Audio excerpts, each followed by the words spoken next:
So hello and welcome to Beer Reviews, and this is the time of the trip when we get to the end and realise we can't fit everything in the suitcase, so we have to try pretty much all the beer that we bought the entire journey.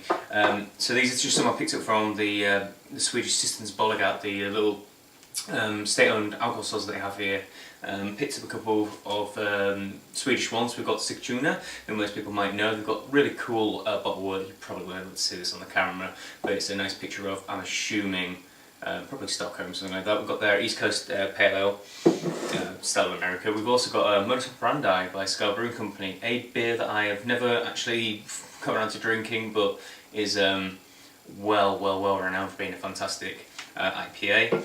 We also have South Plains, I think it says HD Optimus Delirium. This is another Swedish craft brewery. This one is a 7.8% double IPA. And I've never seen it before. This is apparently it's American Nut Brown Ale, but super hopped actually, so it's not a double IPA. Anyway, there we go. And the final one is Great Divine's Yeti, because they just stock this. They just seem to stock this in Swedish bottle shops, which is pretty cool to say the least, because this has got a brilliant reputation. It's their Yeti Imperial Stout by Great Divide. So I'm looking forward to that one as well. I can't see the ABV on this. I never can on American ones. It's got 75 IBUs, I can tell you that much. Anyway, cool, let's crack them open while we can, because the camera unfortunately is running out of juice. So, we shall probably, now I've got them all open, it's a bit difficult, start off with let's start off with the Pale Ale by Sigtuna. So, we have got a nice, just sort of coppery, ambery colour beer going on here. It's got a really thin and tight bubbly head going on, lots of carbonation in it as well. Looks nice in the glass. Let's give it a good smell. Okay. Actually smells pretty malty. Smells quite a lot like kind of nutty pale malt. And if I'm totally honest, smells a little bit skunked. Might be a bit of an old bottle, this. No, best before November 2014, so it's quite new actually. It doesn't smell particularly nice, unfortunately, so cheers everyone.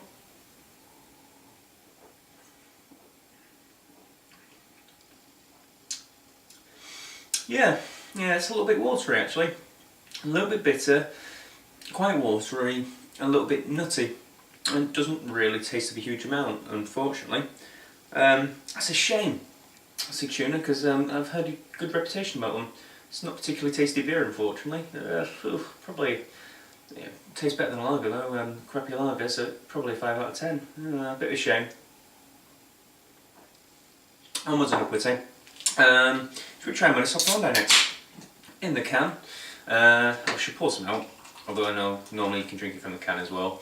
It's pretty much the same colour as we saw with the Sigtuna, although it's got a slightly off-white head on it and doesn't look as much carbonation in it. It's still that nice little copper colour. Ooh, on the nose though it's a lot more intense. Oh, there's some real pine and citrus going on there. It's got to have some super American hops in it. It's just a pungent grapefruit bomb. Really smells lovely. It really genuinely does smell gorgeous. Really intense smell going on. So cheers everyone.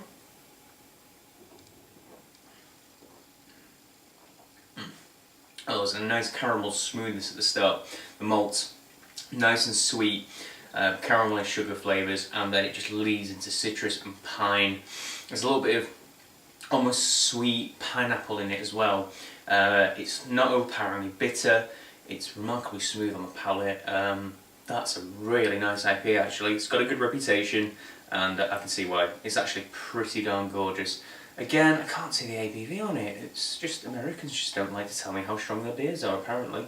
6.8, so it is pretty strong as well. But that one, that is a lovely IPA. That's a good 9 out of 10. I can see why it's got a reputation. Drinking fast, as you can tell. Okay, so it's South Plains. From what I can gather from here in good old Sweden. Yeah, it's from Malmo actually. Oh, that's good. So this is a local one. It's nice to see. Get this poured, see what we have. Say it's American Nut Brown Ale. Indeed, it is nutty brown in colour. A little bit murky, so I wonder if it is bottle condition. And again, the head is kind of an off-white tan coloured head. So, get a nose on this. Optimus Delirium. It's a good name, eh? And it says Carpe Service and Servician, so I'm guessing that's live beer. Oh. Oh man, it really smells tropically actually. It smells really close to a proper hop kernel, like Columbus or something like that.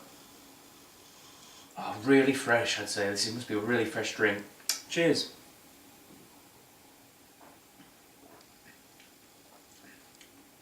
Oh, it's a little bit sour, a little bit smoky.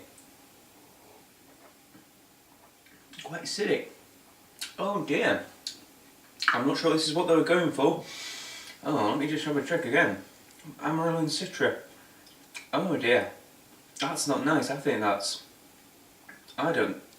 something wrong with this batch. It's very sour. It tastes something like a sour beer. Yeah. Something's not right with that. That's a shame. Sorry, South Plains. That's a not particularly pleasant beer we have right there. Oh. Very odd. Very odd. I'll hold reserve judgment on that because it's probably a back bottling. And finally, we go to Great Divide's Yeti Imperial Stout. Again, doesn't want to tell me how strong it is.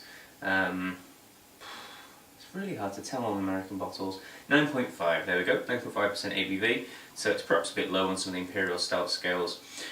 Pours completely pitch black, but has a really nice little... well, it's not. It's like dark coffee brown coloured head. Really dark, actually. Looks like a cup of coffee with a good bit of cappuccino head on it. It's getting there for a good nose. Oh, a lot of coffee and sweet chocolate and roasted notes. Smells really quite sweet, actually. So I wonder if it's even got something like milk in it or something like that. It's a gorgeous smell, though. It really does smell particularly nice. Really intense too. So cheers everyone, let's give this a try. Oh, it's so smooth. 75 IBUs, but none of them coming through on the palate. It is really coffee-like. It's like having a really good espresso with a little hint of like cocoa powder on the top of it, and there's just a nice bit of roasted kind of charriness, charcoal at the back of the throat, just to remind you it's a beer. 9.5%, and you can just about feel it on the belly, but it's still remarkably smooth, great mouthfeel. It's like drinking velvet, it really is. Wowzers. It's absolutely gorgeous. There isn't one flavour in that that just doesn't blend perfectly. Great Divide Yeti. Yeah, pretty damn good. That's let's go for a 9.5. That is a world-class beer. That really is. God, it's such a gorgeous Imperial Stout. Actually, it's a shame that we've not got a huge amount of time and we're just doing quick sips. Definitely give that a shot if you get your hands on it. It is a remarkable Imperial Stout. So there we go from Bear Beer Reviews. Unfortunately, we've had a couple that weren't particularly up to scratch, but we've had two amazing ones as well. And thank you for joining me on our travels in Copenhagen and also in Malmö in Sweden. And until I get home, cheers!